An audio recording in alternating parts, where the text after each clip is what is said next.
That's for losers, man. I don't get involved in that stuff, but Angel Rashad Milligan rolling out. That's a good question. Brandon, we can't ask Rashad questions. Hey, Rashad. Oh, yo. Welcome to Atlanta. My name is Rashad Milligan. If you are new to the channel, this is the Road to 5K Steps. What are we talking about first? All right, I don't know. We're talking about students. Students. So we've been highlighting some great students. First of all, man, y'all give it up for LeBron. Mantavius Presley for stopping by the channel a couple of hours ago. Shout out to Mantavius. Shout out to Malik Brown for stopping by an hour ago, doing Birds and Buckets episode number 2. Now we're going to continue on the path of talking about students. Malik Brown's no longer a student. He's a graduate.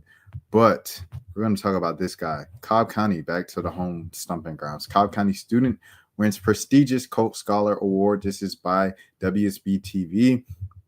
Written by they don't have a guy up here. North Cobb Christian School's Grant Poole was admiring his new plaque on Wednesday, and he ought to have been, because a Coca-Cola scholar is what all of the best and brightest dreams of being.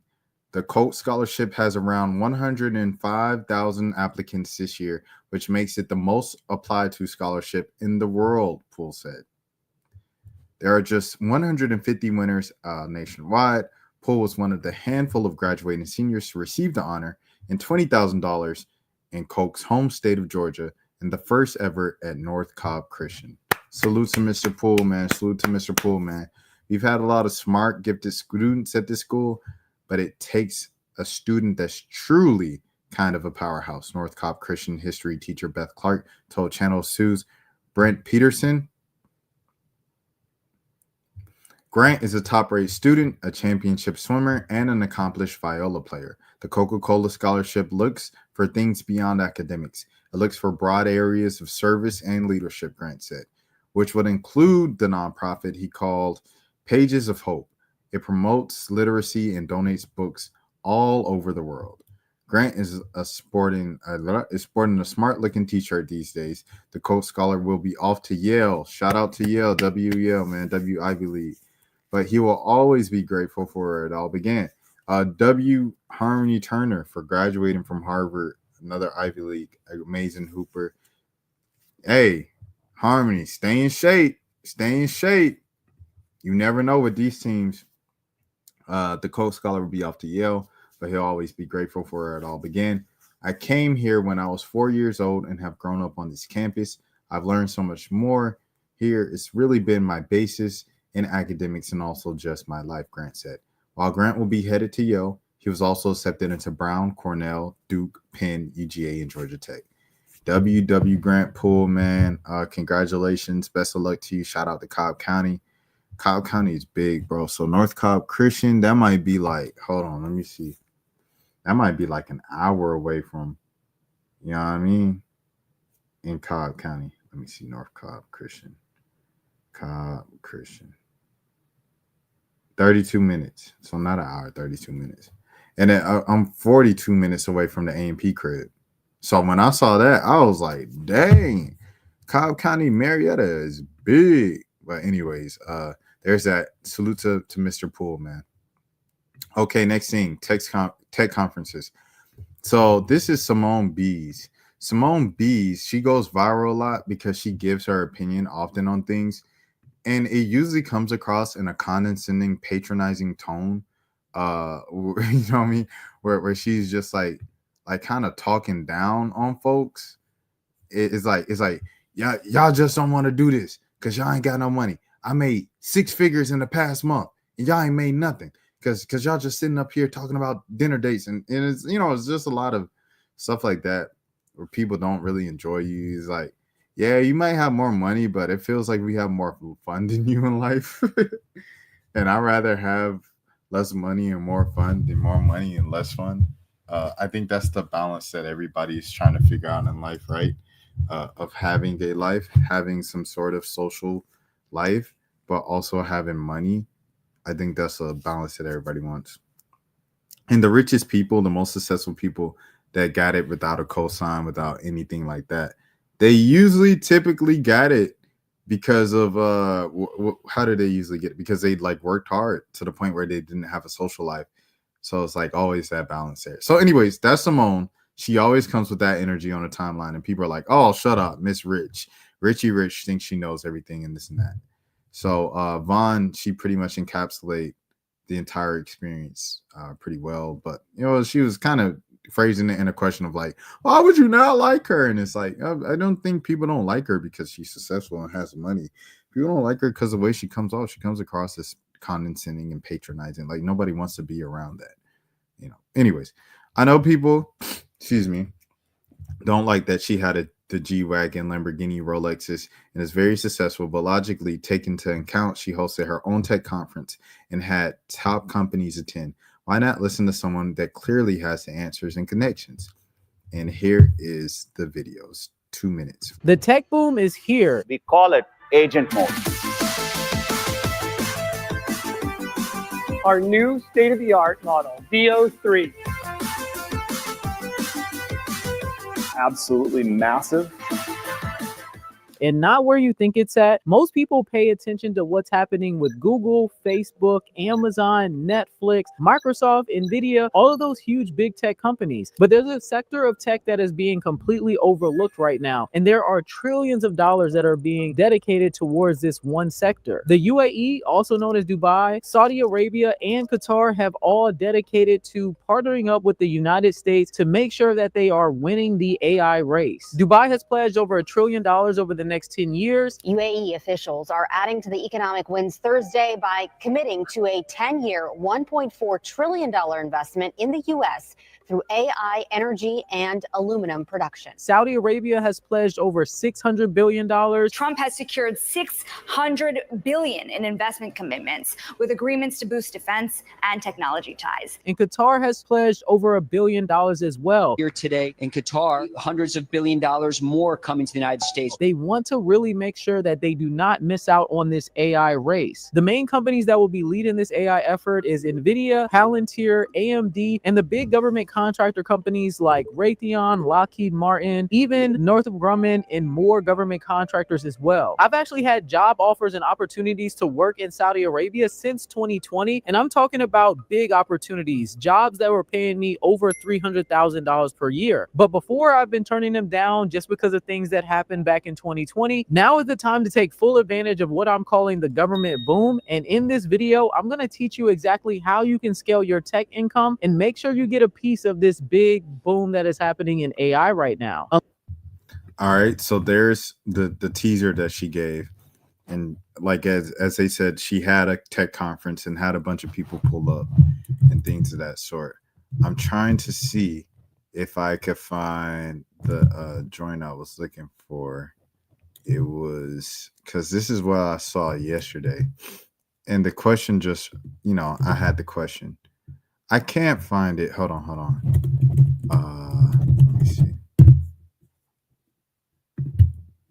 Let me see. Let me see.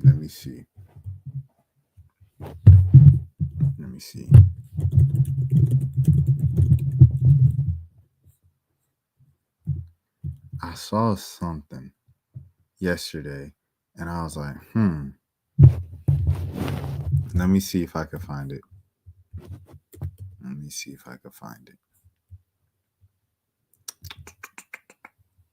Oh, that's what it was. It was glitch. Money glitch. Let me see. Found it. Okay. So I saw this tweet go yesterday. Yesterday on Twitter was Miss Sierra Ali. She said trading feels like an unlimited money glitch. I believe Sierra Ali, she's like, oh yeah, I definitely reached out to her to interview her before. She's 22. She used to play sports. I don't know what sport she used to play. Maybe basketball. Aaliyah. Yeah, I think she used to play like basketball, bro. Athlete. No, she used to run track. And now she does trading. And with trading, she's extremely successful, as you see right here. Look at the new whip. Whip is crazy.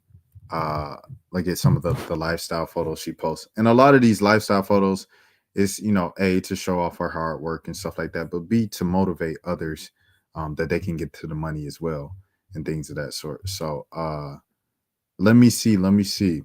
So there's that. Found out today randomly at work on YouTube. She seems super chill. Oh yeah. I reached out to her for an interview because like I just thought her thing would be really cool, and stuff like that. And here was the other girl that I also saw. Autumn. Her name's Autumn. And she said something about the money too. And this is the question, the main question that kind of came to mind with this.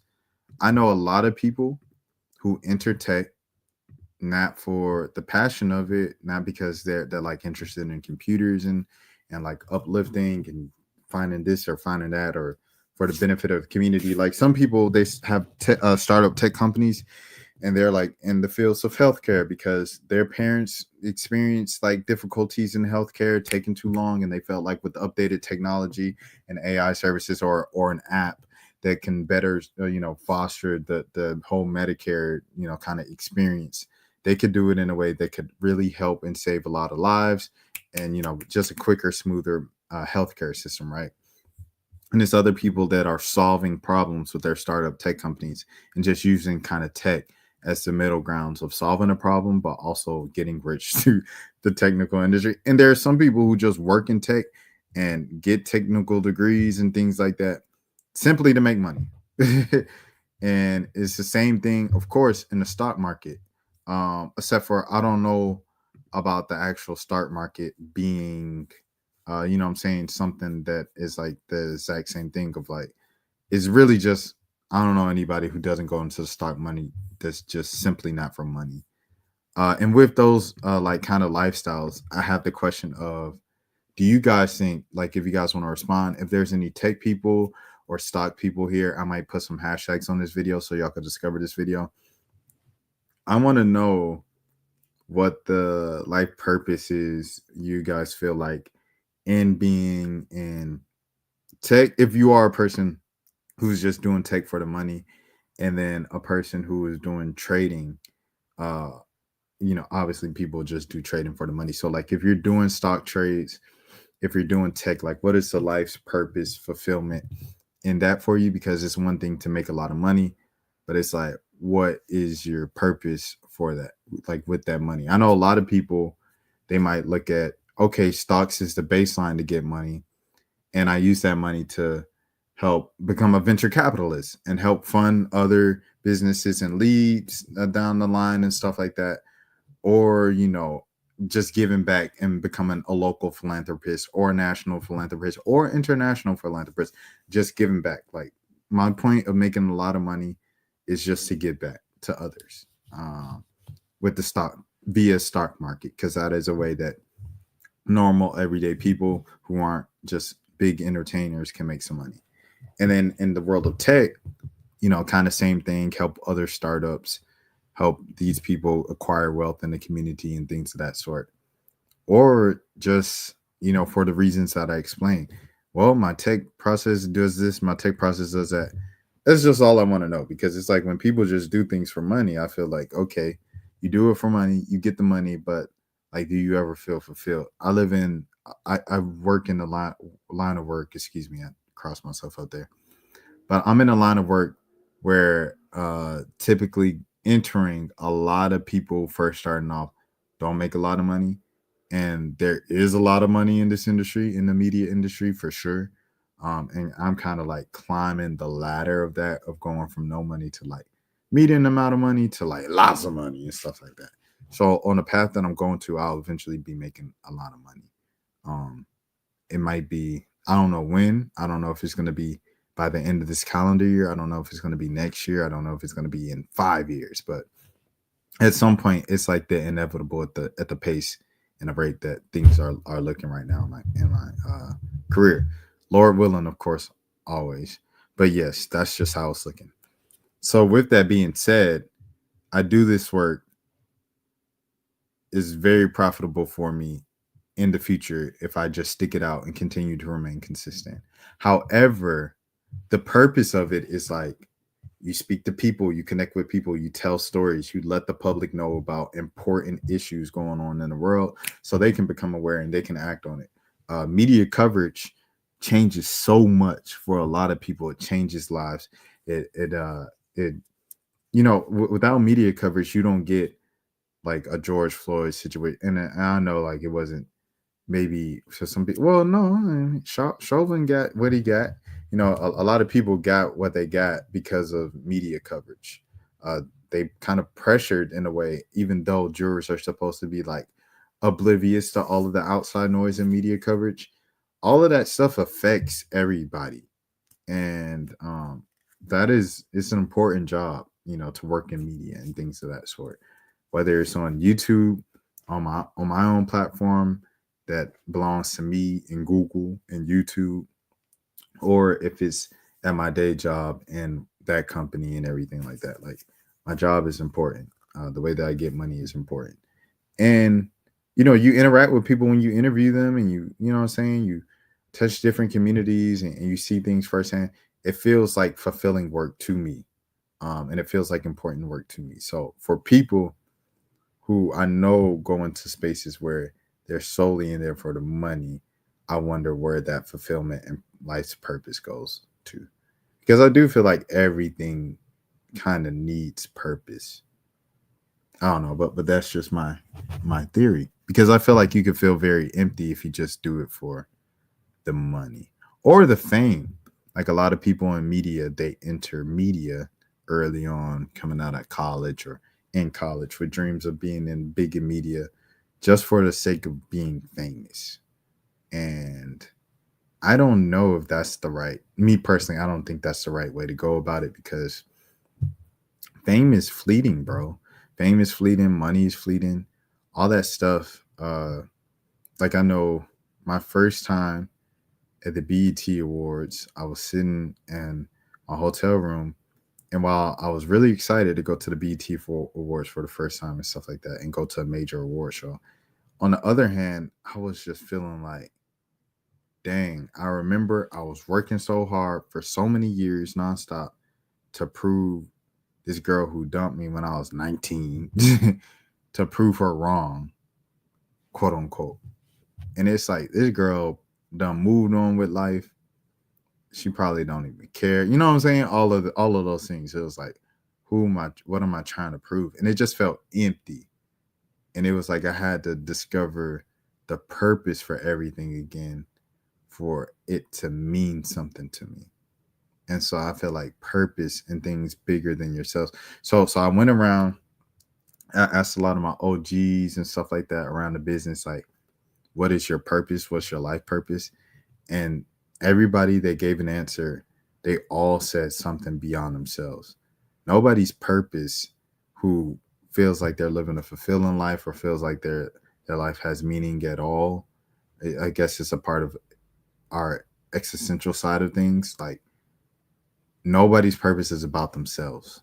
It's always about somebody else. Like my dad, when he was active on Facebook, he would post like me and my sisters and I, and he'd be like, my 3 whys, or my 4 reasons why, my 4 heartbeats, my 3 heartbeats. You know what I'm saying? That's how he will post us and caption us in the post.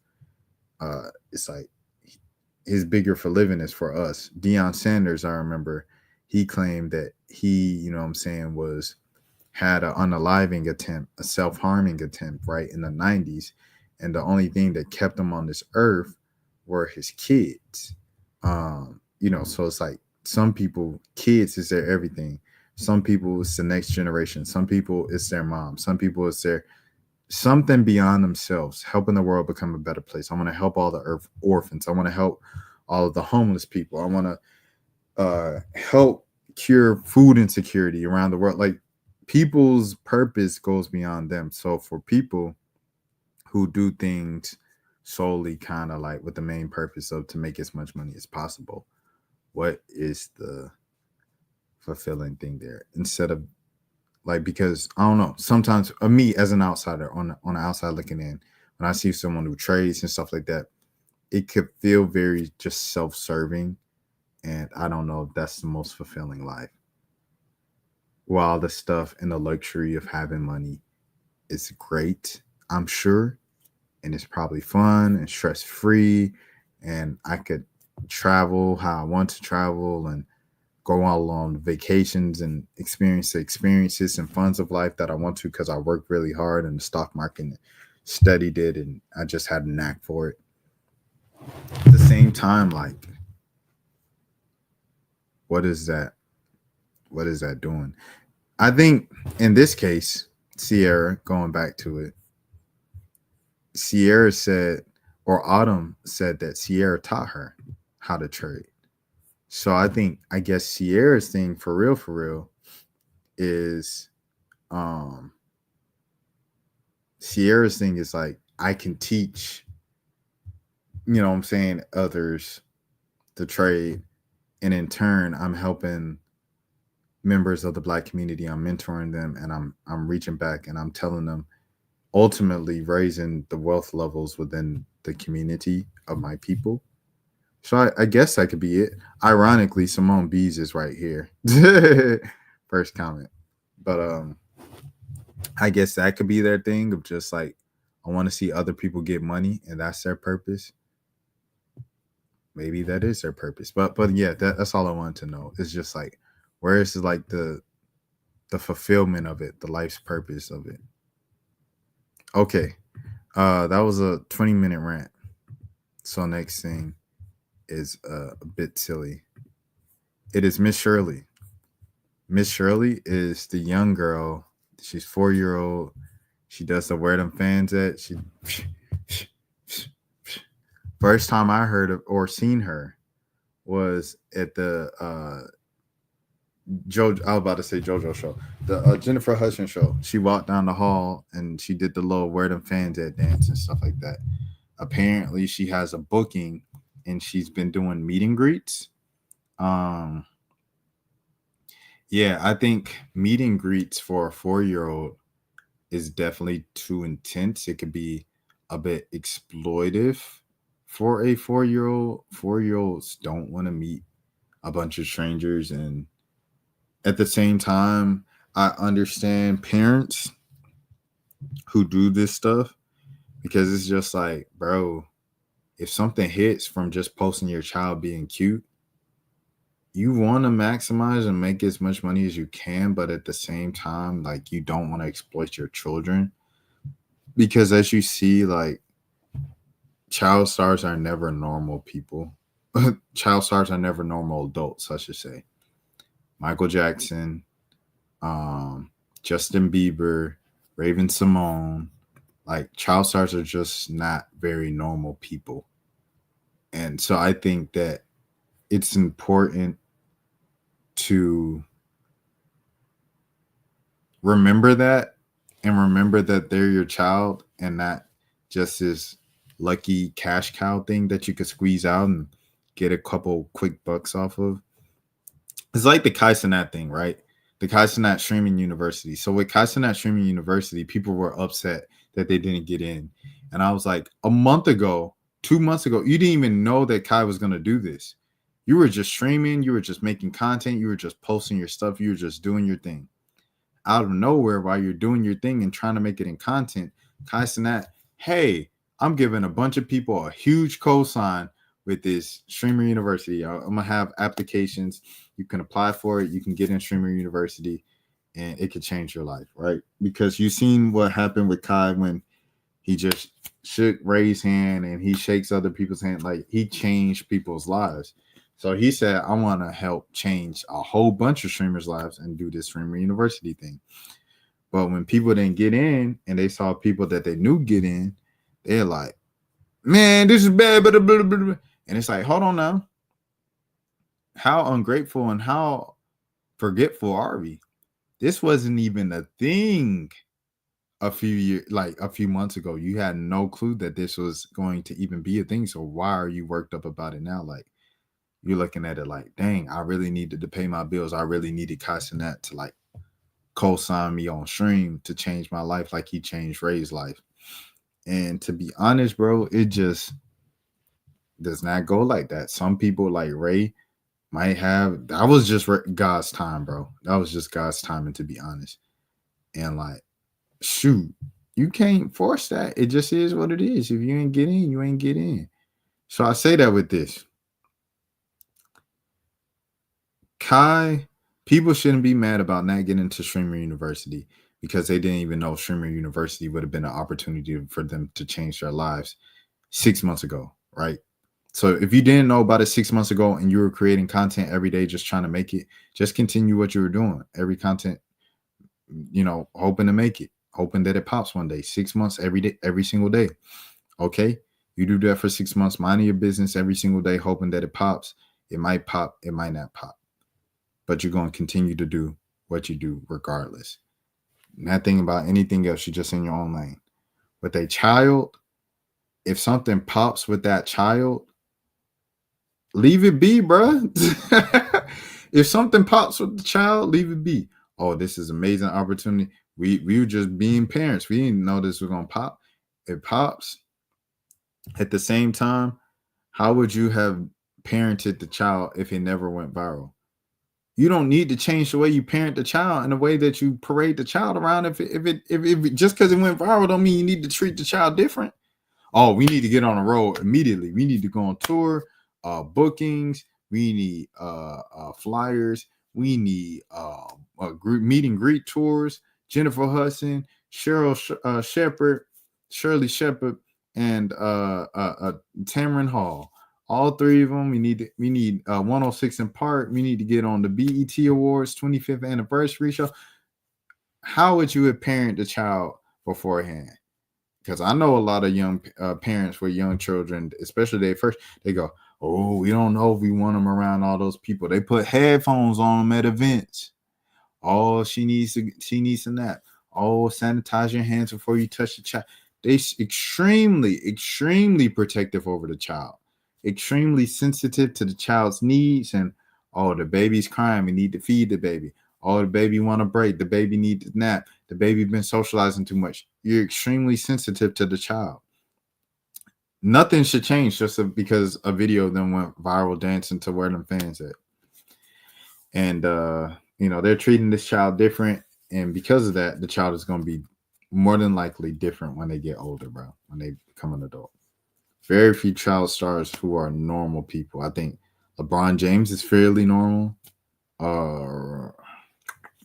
Freddie Adu might be normal. Who else? Who else was a child star? I can't even think of any others. Maybe like the girls at Full House, Mary-Kate and Ashley, they had their moments. Was the other girl from Full House? The middle sister, was she normal? I don't know. She might have had some stuff too. So I just say all that to say that, bro. Like, you have to be careful with like taking a step back and seeing how stuff looks, because people will try to call you out and can't nobody tell you nothing about your child. And you all defensive. Jesus, and you're really just looking at the bank account and saying this stuff, as opposed to just taking a step back and seeing the outer perspective. How does this look? This looks insane. Sometimes you just have to take a step back, look at it and say, this looks insane. I'm tripping. That's okay to trip. We all trip sometimes. So that is what it is, man. And with that being said, next thing. We go from the youngins to the oldest. Who free, bro? My motherfucking chief free. Who? Larry Hoover, he free, bro. Yes, sir. Tell him, bro. Grown man right here, bro. Grown man right here. A lot of people ask, at what point is it going to end? At what point, do you get too old for all that stuff? You get too old and for the so. I ain't want to pause it on him throwing up GD. But yeah. You get too old for that stuff, man. That's for the youngest. Boy, it never. Let me tell you something. Maturity is not a given with age. And I just had someone, call me immature a couple months ago. But maturity is not something that comes with age, bro. Like, you could be 57 years old and still be in the mindset of a 17-year-old, bro. So that's the first thing I wanted to say. Second thing, Buddy's not coming home, bro. Like I done seen Chance the Rapper say, "I'm so glad he's coming home." Now this man, random crying man in the Midwest, I presume, is crying because he coming home. Bro, he's not coming home, bro. He still got 200 years to serve in state with time served and good behavior. Say that gets chopped down in half, 50 years. No. I'm tripping. I'm tweaking, bro. 100 years. He still got 100 years to serve, bro. So some people said with time served and good behavior, he might be able to get out in the next decade or so. I think regardless, the reality of the situation is he's not getting out right now, bro. It ain't that serious, bro. He should be on another man like this, bro. Like, chill, bro. It ain't that serious, bro. Like, I know some people, family, you love your family be home, but chill, bro. You a grown man crying over another grown man. He's okay. He ain't dead. He's still alive. He's still breathing. You can still, you know what I'm saying? I don't know if you can visit him, but you could probably still talk to him from the phone at the facility. It's okay, my boy. It is okay. And if you clip farming, that's even worse. At your big age, clip farming. So there's no win-win situation. It's a lose-lose, bro. But you're a grown man. Tighten up, bro. All right, next. I wanted to shout out Autumn Rains, bro. Autumn Rain Taylor. I've been trying to get an interview with her on the channel. She went to Streamer University, and her page is going up. Hold on. Because DDG rated her and stuff like that. Let me see. Hold on. Yeah, but this is Autumn's page right here. She hoops. She plays basketball and stuff like that. And she's a college basketball player right now. You see, she's got 17,000 followers. She only had like 2,000 like this morning when I was watching her, but DDG rated her today, and that like turned her all the way up. But yeah, pretty cool person. She seems like she hoops. Let me see, Rain Taylor hoops. It's her right here at Clarion. So she plays college basketball and stuff like that. Is she still in school? Sophomore. She went to Spire Institute. Oh, she went to LaMelo School. So she might be a senior now. I think she transferred. But anyways, regardless, this is her. And she streams pretty entertaining content. She like works out on there. She talks. Everything like that. So pretty cool stuff. I just wanted to give her a shout out because she's a new streamer from Streamer University. That I was like, oh, okay, like I rock with this content. I can follow her. So y'all make sure y'all support Autumn. And if you come across Autumn on Instagram or whatever, make sure you hit her up and tell her that I want to interview with her. Because I put in her chat, I said, yo, I'm trying to interview you. She said, oh, okay, hit me on Instagram. Bro, I ain't been on Instagram in over a year. And I don't want to go back just for one interview. So I told her that. I said, I'm not on Instagram, but I hit you on Facebook. And she said, okay, bet. I don't think she's going to read it. But if any of y'all on Instagram, Autumn Rain Taylor is her @ make sure you let her know I'm trying to get an interview with her. With that being said, Streamer University, here's some just me reacting to what's going on with Duke and everything like that. Because he streamed for the first time after Streamer University today, and he was just shouting out Kai. By far the best content I've seen in my time as a content creator. By far, bro, I can't count, bro. Like I didn't expect that shit to be as fire as it was, as entertaining as it was. Bro, shout out to my dog, bro. No bullshit. Shout out to my brother Kai. You know what I'm saying? I appreciate him just even wanting me to be a part of it. You feel me? Like, and all throughout Streamer University, This nigga kept texting me, bro. Hey, all through Shirley University, this nigga kept texting me like, hey, bro, I just want to let you know I appreciate you for, you know what I'm saying, be a part. And I'm like, nigga, why the fuck do you keep thanking me, bro? You don't gotta thank me, bro. Like, I was gonna be, you know, I was gonna, bro, I'm a part of it regardless. You know what I'm saying? Like, that's my brother, you feel me? Like, he know why I got them go to the ends of earth, you know what I'm saying, for him. You don't gotta, you know what I'm saying, appreciate, you don't gotta, you know what I'm saying, tell me thank you. You know what I'm saying? But I enjoy myself, bro. Hey man, shout out to Kai.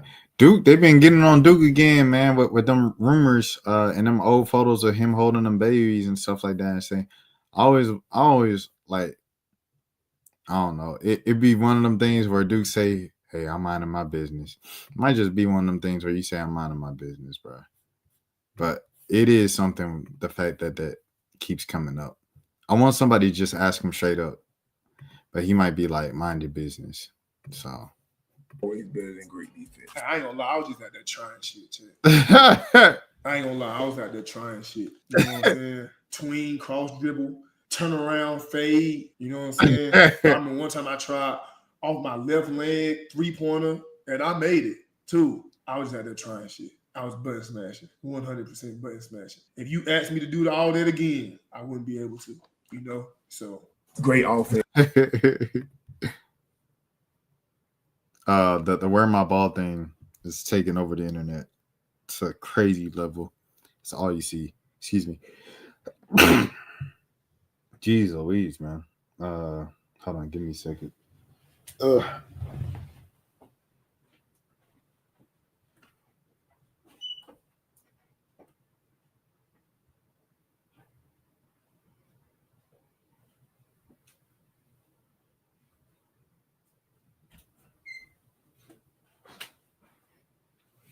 All right, bet. Yeah. But yeah, the wear my ball thing, it's been everywhere. It's been dominating the internet for the past week. Next clip. Come on. Okay. Hey, listen. This nigga DDG actually thinks. This nigga DDG actually thinks motherfuckers give a fuck about what he say. You know what I'm saying? Do you actually think that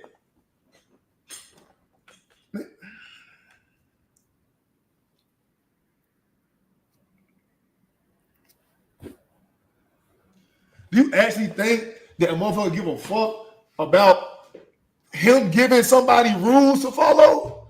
You know what? Right. No, bro. They don't care, bro. Motherfucker gonna do what they want to do regardless, brother. All right? And I'm gonna show you one way or another. Duke no more. Okay. All right. Okay. Is that everything? Yeah, that's everything with that. Back to like, I guess, sports, the world of sports. This is Scatterboo, the newest running back. New York, the Giants. I remember Scatterboo when he's at Arizona State. He was at the game against, I believe it was Texas, in a college football playoff in Atlanta around New Year's or something like that. And he balled out, bro. He balled out. White boy balled out. So, with that being said, he was on the St. Brown podcast, it looks like. And he said apparently he grew up around a lot of ghetto-ness. Now I'm looking at you. Are you full white? I'm Norwegian, and then I have a little bit of Portuguese in me. Okay, you're a little. I feel like you're a little spicy white. I don't know. Yeah, I can't tell what it is. You got the chains. I grew up. I grew up with a lot of ghetto-ness in my life. Yeah. So he said that for real, bro? Nah, bro. It's way worse in the context of the situation. I'm not even gonna lie to you. It's way worse in the context of the situation, bro. They asked this man, you look like are you just full white? Because you see he got the little fade, he got the little tint fade, the beard clean, trim, everything like that. You know what I'm saying? It looked like he could be a little mixed. and he got the chain on. So you know what I'm saying? Look like he could be a little mixed. So they say, "Are you full white?" He said, "Yeah, I'm full white, but I grew up a lot of ghetto." He couldn't just say you grew up around a lot of black people.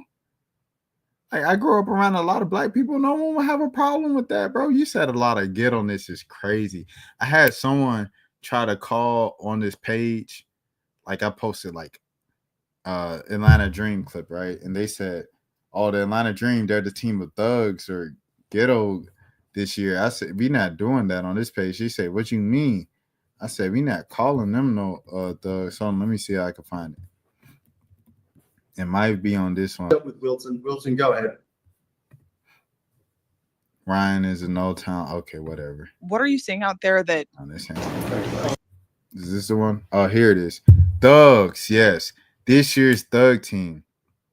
I told him, bro, we not doing that. He said, "What you mean? We just talking basketball." I said, "No, bro. The word thug, ghetto, it has a connotation behind it, bro, of just another way to say the hard R, bro. And if you don't know that by now, you say, "Oh, we can't say anything." If you can't say any of the words that people be tweaking off of, then you probably don't need to be saying nothing about black folks. The chains. I grew up. I grew up with a lot of ghetto-ness in my life. Yeah. So you know, I got a little bit of hood to me, but I also got some country. He said, "Little bit of hood to me." Get him out of here, bro. Get him out. Get this kid out of here. And both of the St. Browns for not checking him. This on y'all too. This bro was just cringing. And he was like, "Let me move on. Let me read the Aaron. Just looking. Let me read the card. Get to the next one." Oh my goodness. Got a little nigga in him. Yeah, he lost spicy. And he said it just straight up. He said it straight up. My thing is, bruh, why didn't you just say I grew up around a lot of black people, bruh? To say growing up on football teams, you know, the football teams were mostly black. Ain't nobody gonna have a problem with that. You said I grew up around get on this and I got a little hood to me. Bro, shut up, bro. Shut up, bro. Just run the ball. Shut up and run the ball, bro. Shut up and run the ball. I'm on my Lauren. What's her name? Hold on. And dribble. What's her name? Laura Ingram. I'm on my Lauren Ingram, bro. Just shut up and run the ball, bro. In my life, so you know, I got a little bit of hood to me, but I also got some country to me too. Got a little nigga in him. Yeah, he lost spicy white. I don't know what it is, but what you talking about? New York got a nigga. So like he just basically just said like, "This is what you told me, bro," to my face. He cringing. He been cringing the whole time.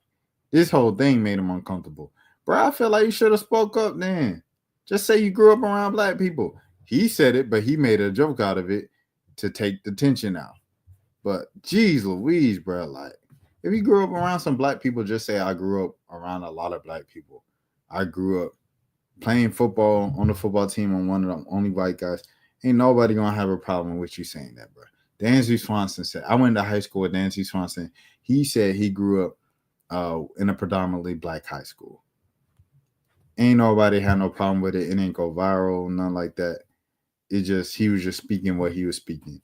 And, you know, so for him to not just say that and instead say hoodness and ghetto-ness is crazy, bro. Scatterboo, I know you were Ricky. You need to do better already, brother.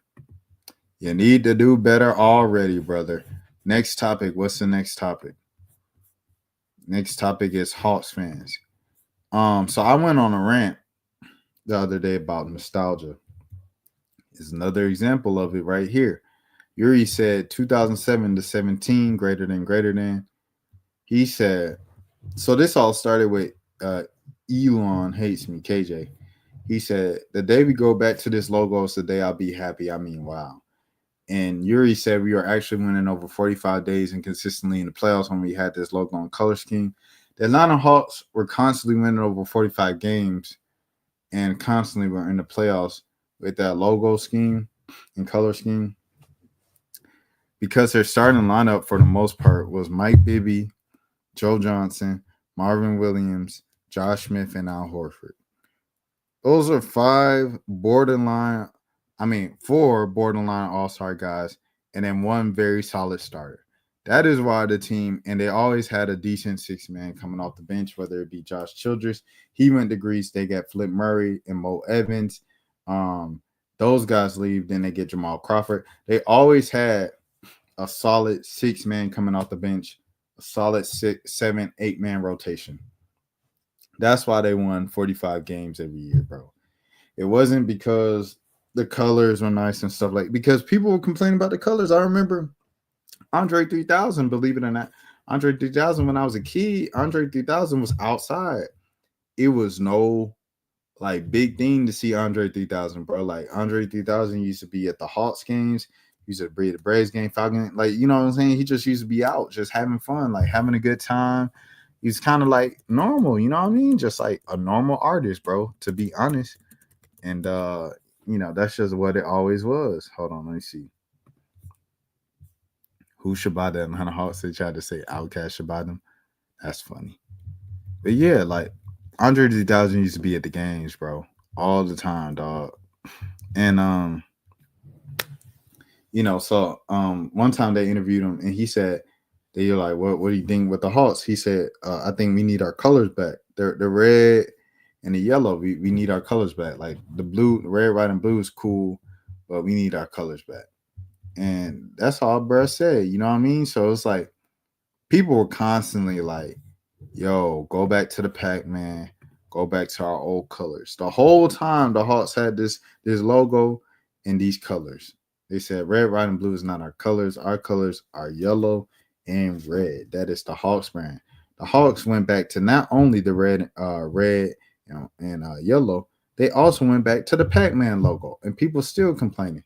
You know the reason why the Hawks are missing the playoffs and our proverbial play-in team is because their roster is bottom half of the Eastern Conference. No type of depth, no type of health. Them jokers been unhealthy the entire Trae Young era. Them jokers been hurt. It just is what it is. And on top of that, they don't have the depth, bro. They just don't have the depth, bro.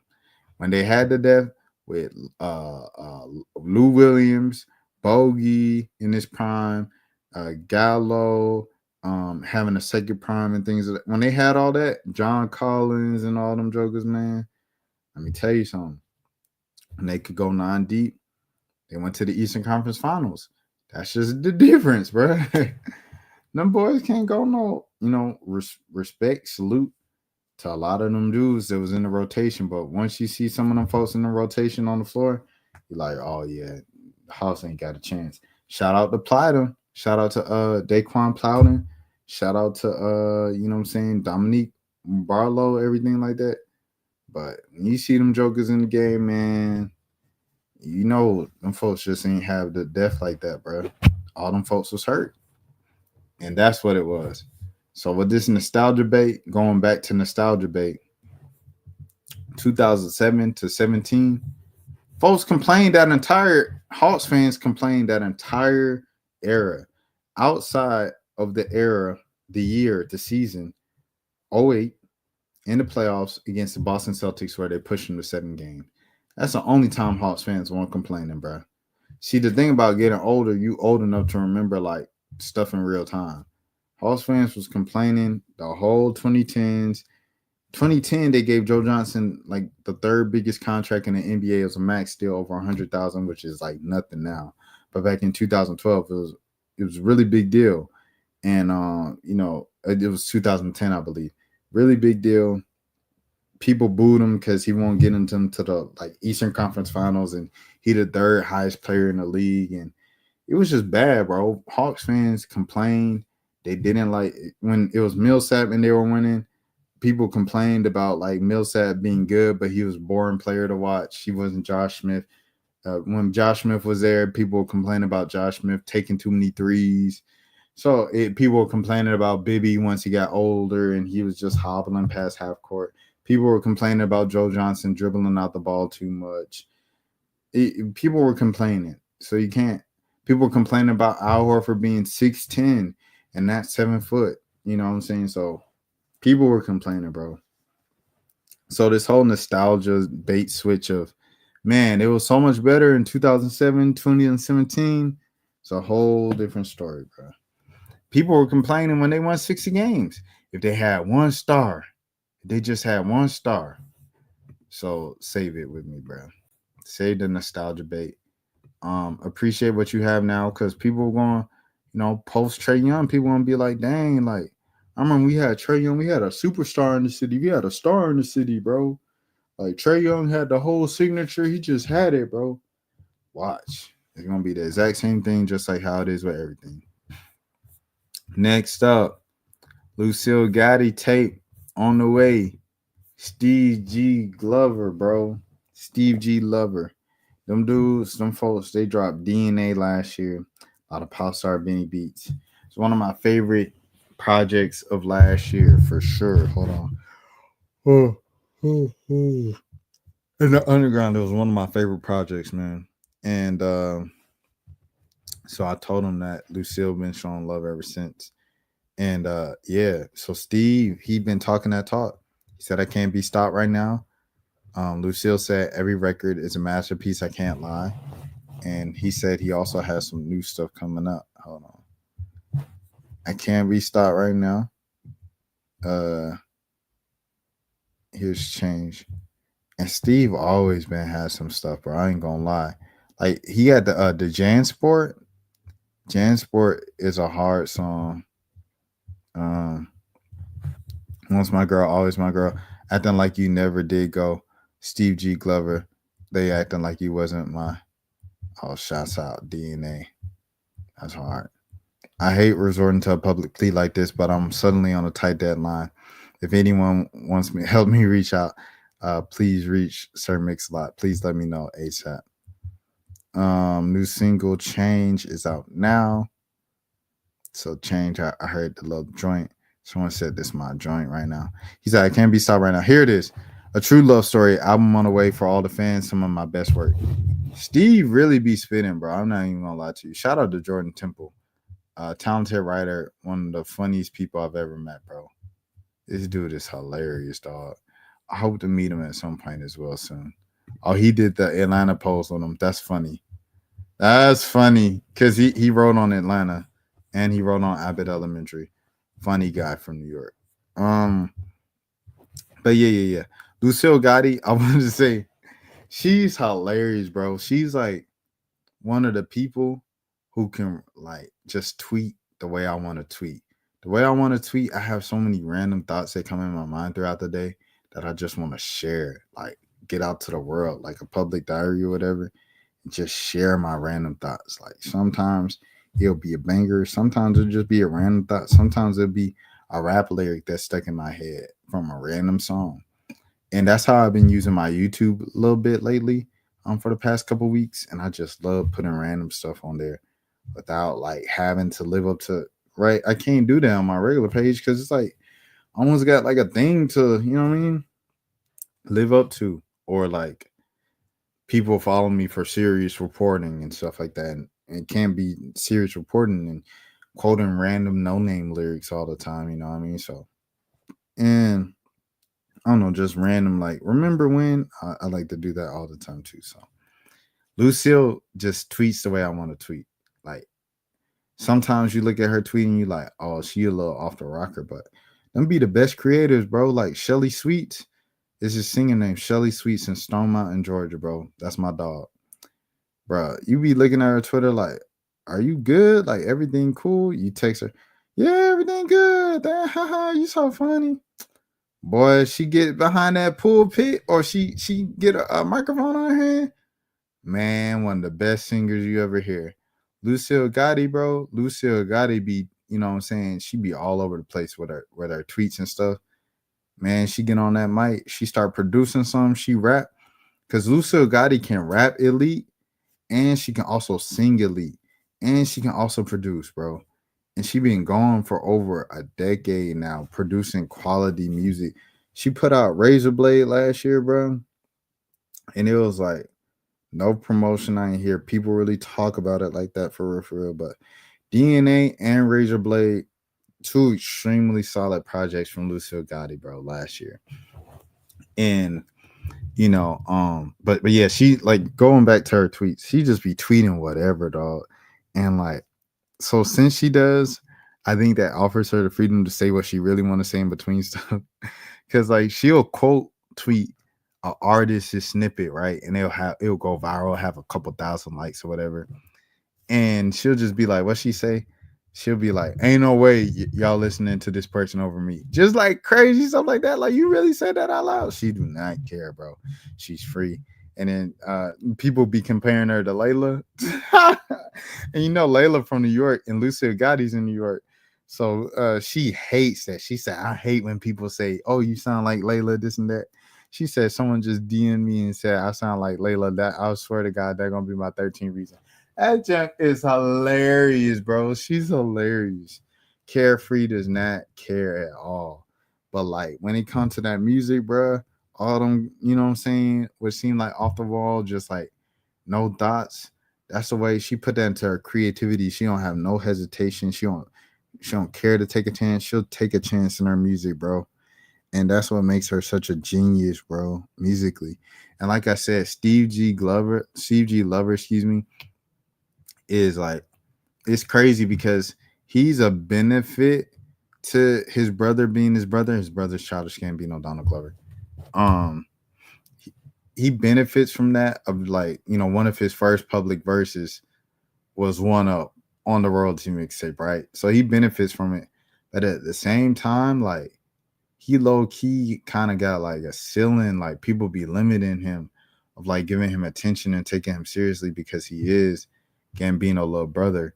But like Buddy be snapping, bro. Buddy be snap. He made Paperboy. Like most of those songs on Atlanta, it was Steve G. Glover. So Buddy really liked that. And he's funny too. Shout out to Steve G. Glover, bro. Steve G. Glover. All right, next, bro. Charles Barkley. Charles. Well. He said they got us so high I could touch God. That's probably the only chance I get to see him. I'm going to HE double hockey sticks. Dong. I need a soundboard for times like this. Dong. I don't think this is disrespect. You don't see any truth in what he's saying. Hold on. We can't speak our minds and experiences anymore. No. Yeah, I definitely think it's disrespect. I definitely think it's disrespect, bro. Because it's like we got to think highly of ourselves, more high of ourselves of the Black community. We can't shun certain populations and sides. And also it's like we can't give up on different parts of the community just because of us. Like, you might not be able to touch the crowd or whatever just because you work a dangerous job. At the same time, like, you can't forget them and say forget them. Nah, F them. Because, you know, because I'm a millionaire, I got out. If I go back, they gonna snipe me. Nah, bro. Like, okay, stay away physically, but continue to, you know what I'm saying, give back, bro. Because offering those opportunities and pouring back into your community is how we make a better community. We can't complain about the Black community and not do anything about it. If you want to complain about the Black community, you need to do something about the Black community, whether that be mentorship, whether that be spreading capital, whether that being teaching a trade, a skill, giving your boys the game. Like I say, going back to this stock trading thing, Sierra, her whole, you know what I'm saying,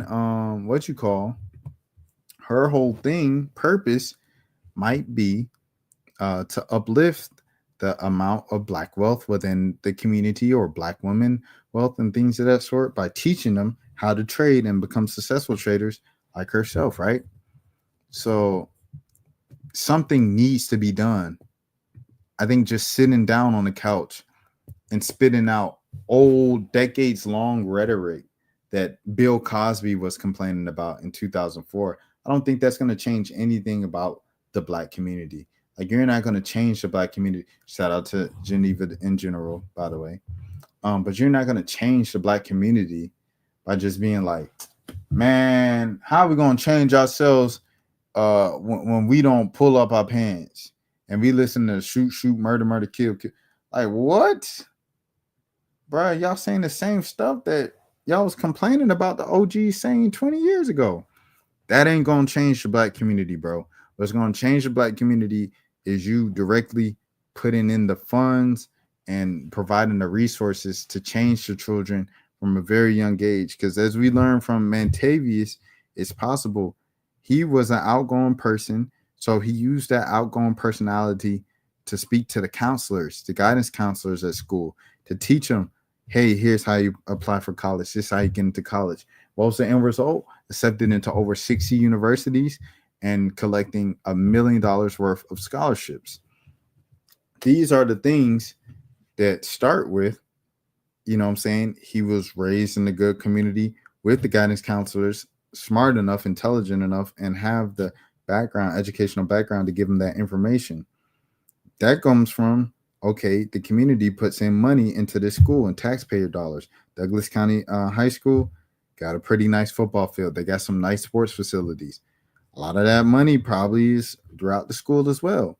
So it's like, we have to start young, bro. Because now Mantavius LeBron is going to Morehouse College, and a lot of it's going to be paid for. And he found out a lot of kind of ways to get that money, scholarships and grants, despite the fact that he was raised by a single mother who didn't go to college, right? So it's like, that's what's possible if you pour into the community.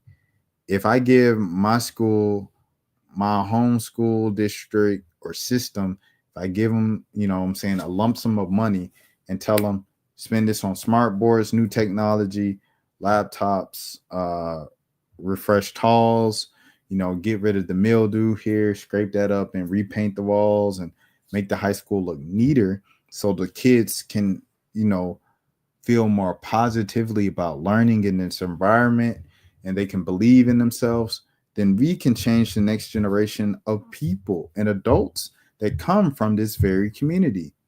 We'll have a lot of people that rise above what has been the tradition and it's been the patterns of this community. That's why, bro. Yeah. Just responded to this on stream. Will clip up and send you the link if I don't forget. But yeah, I just think it's counterproductive to come up with old reasoning, right? Like old reasoning of why the black community hasn't progressed further. Black community isn't progressed further because y'all sagging y'all pants. Stop it, bro. The black community isn't progressing further because y'all won't cut y'all hair. Y'all walking around with them nappy heads. Stop it. Stop it. Stop it. Stop it, bro. Please stop it. I want y'all to be so for real with yourselves, man. For real, bro. We need to change stuff, bro. We need change. We need to invest in on the floor, work our way up and things of that sort, man. Okay. All right. Hold on. We going back to this Charles Barkley comment. All right.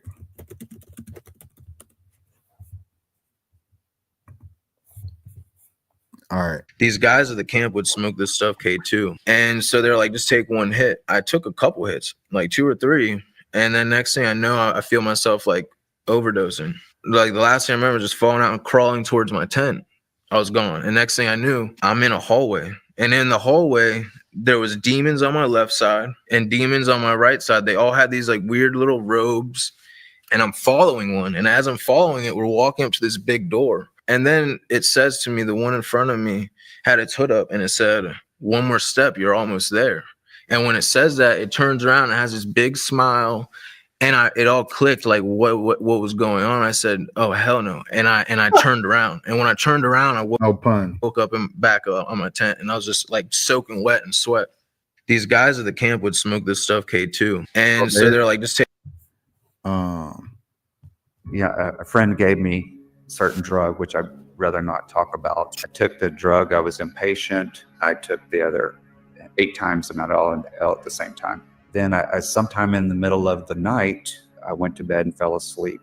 And my spirit left my body again. And the next moment of consciousness, I'm standing in a pit in a lake of fire. The roar of the fire was deafening. If that wasn't going insane, if that wasn't bad enough, I looked across the pit and I seen a large demon, and I feel like he was assigned to me like he was like a pit boss. He was covered in fire flames, but it didn't consume him. At that moment, I said, I'm too late. And I screamed out in terror at the top of my lungs, Jesus. And the next thing I know, I'm in my bed, pop up, bewildered and out of my mind.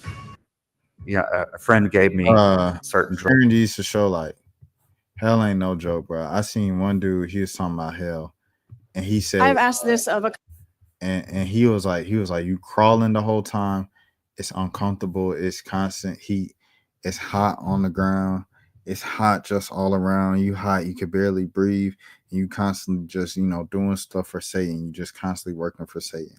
I say all this to say, bro, like, HE double hockey sticks ain't something to play about. It's not something to laugh about. It's not something to joke about. It's something very serious. It's something so real and so just insufferable. And I'll say it like this, man. Like Craig said it best, bro. Take this, right? Say we live our lives and we transition and we find out that there is no God. There is no Jesus Christ. And everything that Christians or believers, whoever you might believe, did was just all for a waste. Well, what did you do on earth?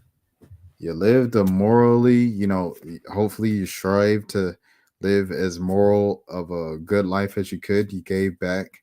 You lived in the ways of Christ, which a lot of times were just very charitable, giving it back, and very unselfish, right? Better for the entire world, spreading love to the entire world, right? Whether or not there's an actual God, living that way is a pretty good way of, I would say so. But who am I? I'm not the measurement of morality and everything like that. So say that's the case. Versus you live your entire life believing that it's not real, he's not real, and you die. Then what you got to deal with? You got to deal with all the stuff we just seen, crawling on all fours, and it's hot. People constantly,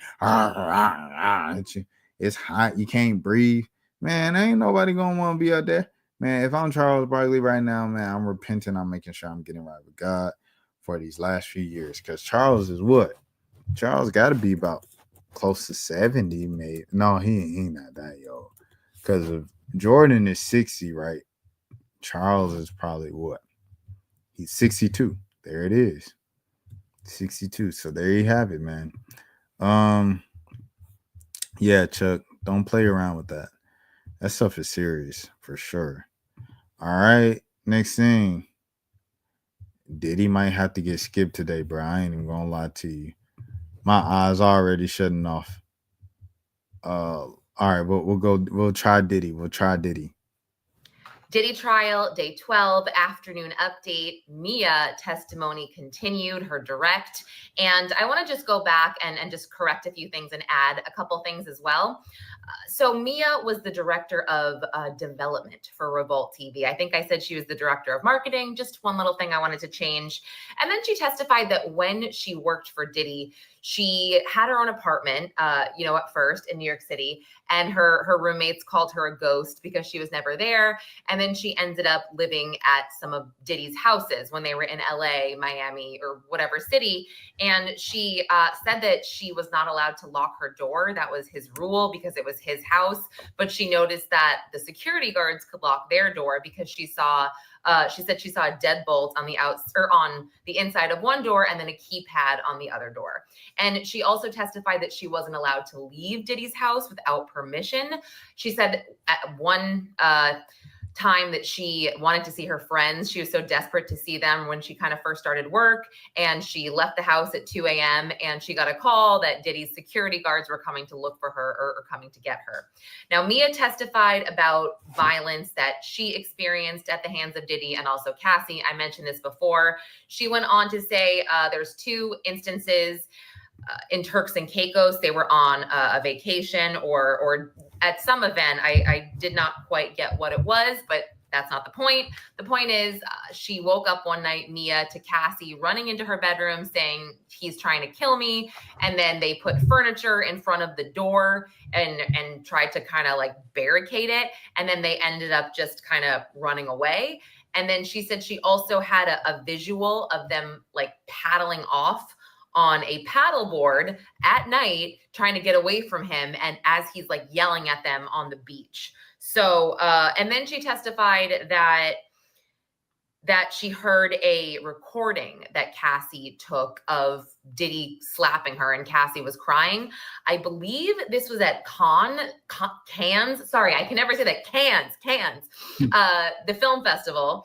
And when she first heard this, or when it was taken, I cannot read my own notes there, but she also testified about the time that Diddy was angry at Cassie at Cannes, and Cassie had said that Diddy, was digging his hand into her thigh.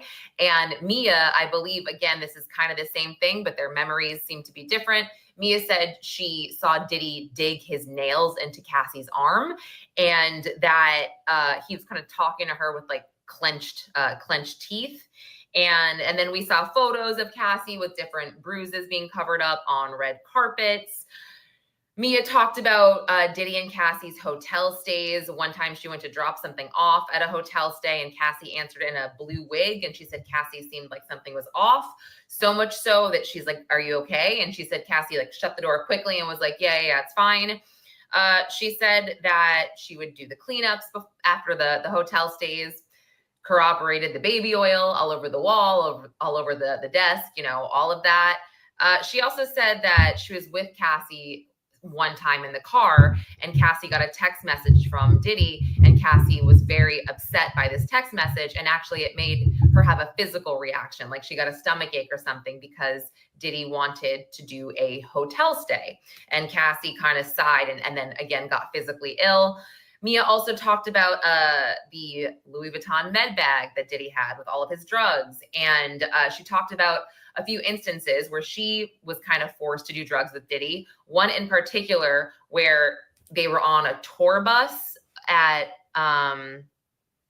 where was it? I'll get to that. Wherever they were, it was a tour bus, and he put out 3 plates of like white powder, and he said it was kind of like a game. One was cocaine, one was ketamine, and one was Molly. And he was like, do it and see what it is. And she didn't want to do it. And she kind of faked it, and then he kind of caught her and got up in her face and then forced her to do it. And then she said she tried to like snort it out, or snot it out, whatever. But she just felt, very intimidated, and she didn't have a choice. She had to do drugs. She also talked about an instance where he threw a bowl of spaghetti at her at 3 a.m. after they got back from some party they were at, and a lot of people were at his house. This was in LA. And I guess he told her to go to IHOP. She said she'd been working since 8 a.m. and she had her period. And she's like, I have to, she couldn't tell him I have to change my tampon because he was screaming at her, like, go to IHOP. And she was trying to go to her room to get a tampon, and he was yelling at her. And she finally turned around and said she had like blood dripping down her leg. And she was just like, I can't do this. And started to like walk away, and he threw an entire bowl of spaghetti at her.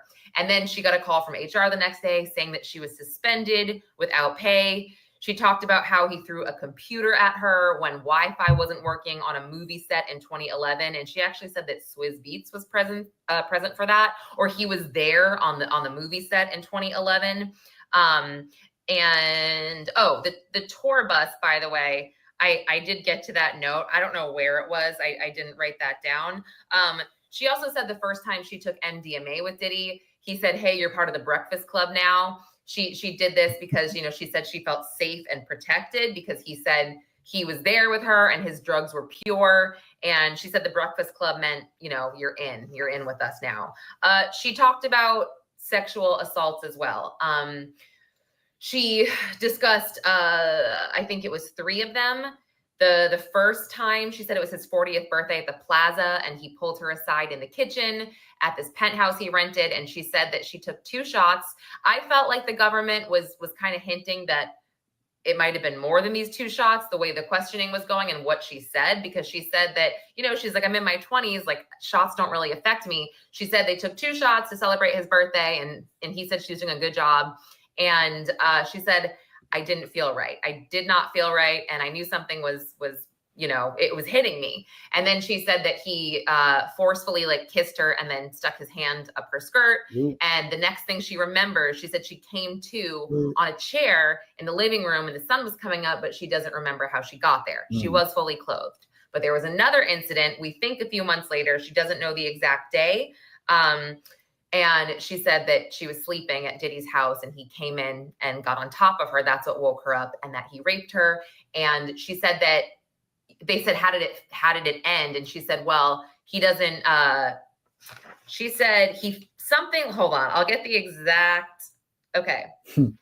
The exact words, she doesn't know how it ended, but he couldn't leave a job unfinished. And she said all of this through tears. She paused a lot. She was very slow. And again, she was looking down for a lot of this. She talked about another time where she was in his closet unpacking or something, and he forced his in her mouth. Yeah, there was also a time when he took her phone and she had texted one of the bodyguards that he was being an a-hole or something, and they were at an office. I think it was the Revolt office in LA. Took her phone, and you know, she didn't want him to have it, and because he needed to make a call on it or something, and she kind of like chased him for it, or like walked really close to him or behind him, and he's like, what are you trying to hide on your phone? And then he ran into a bathroom and she tried to go in after him. And she said that he slammed the door on her arm multiple times and it was all bruised. And then she basically, he took her phone and she went chasing after him, and he kind of just left her there. And she went back to the Revolt office and emailed his staff and was just like, he just left me in LA.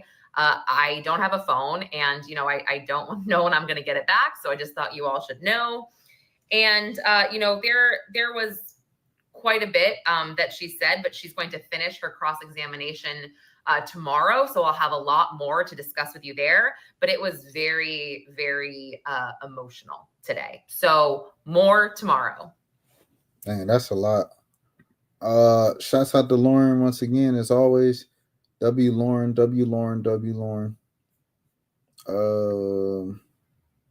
Oh, I'll do this one. So a lot of stuff randomly, like 2 days ago, my old Drewski reaction video with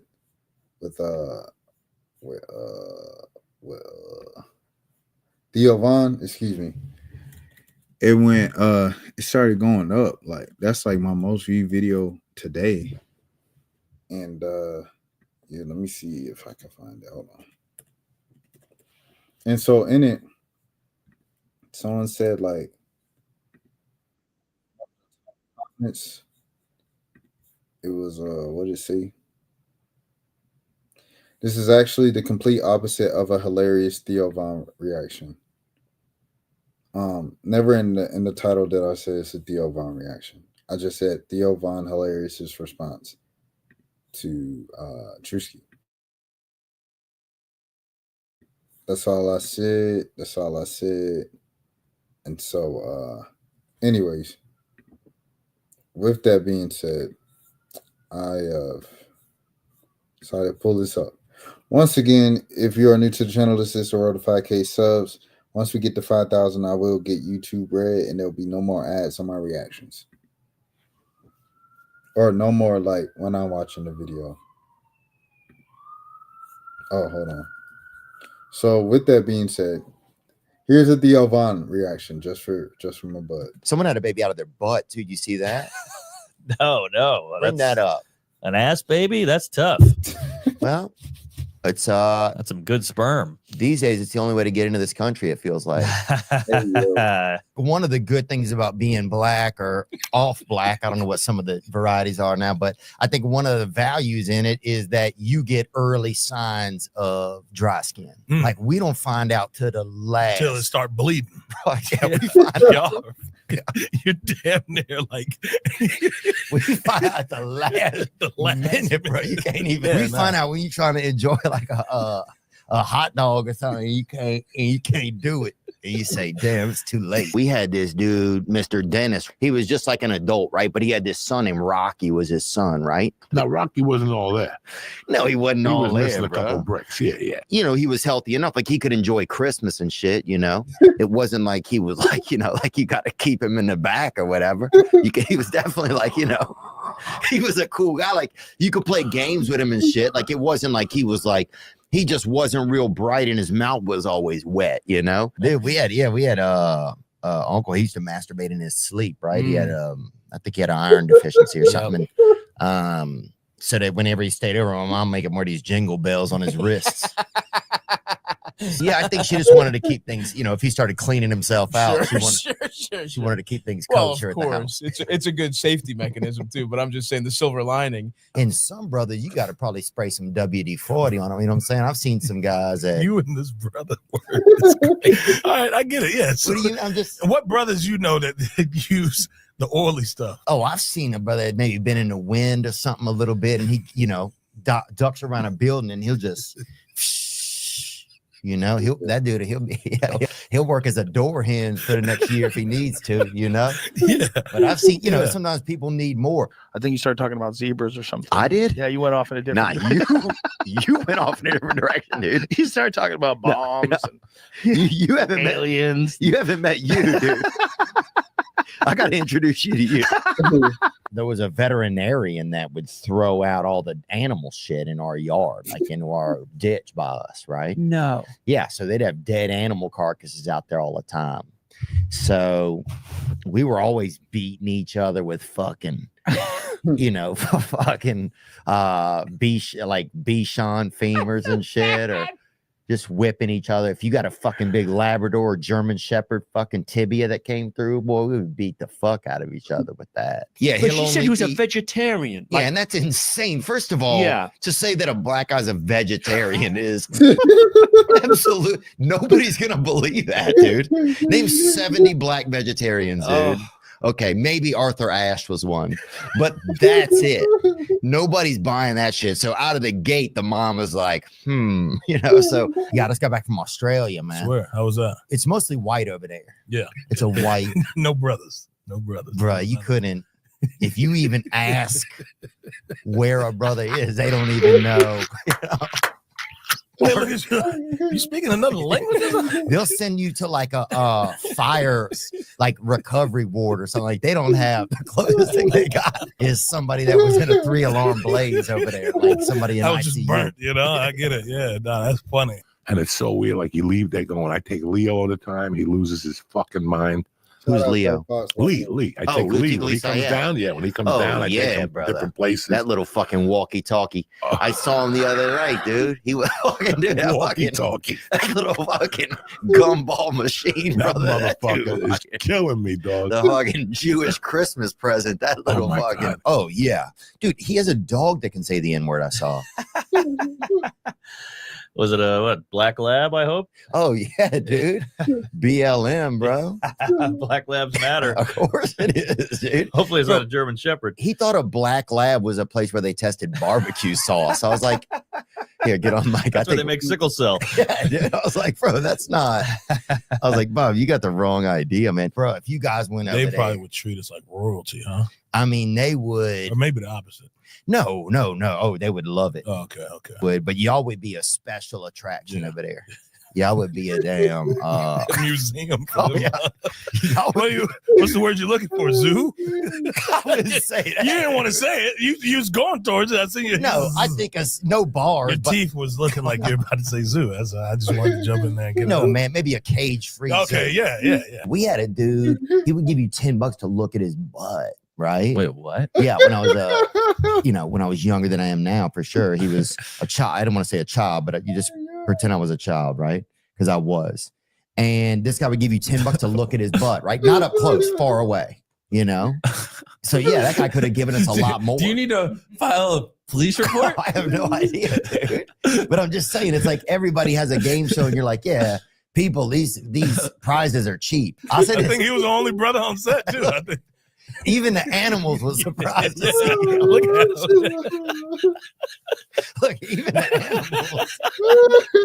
Oh, wait, is that fucking? Oh, that's Kangaroo. Anthony. Anderson. Fuck, man.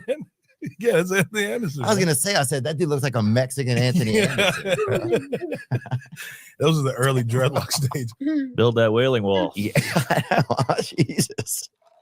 Dude, I heard the Wailing Wall. This is the most Israel thing ever. The Wailing Wall has an ATM in it. Is that crazy? That's hilarious. Is it?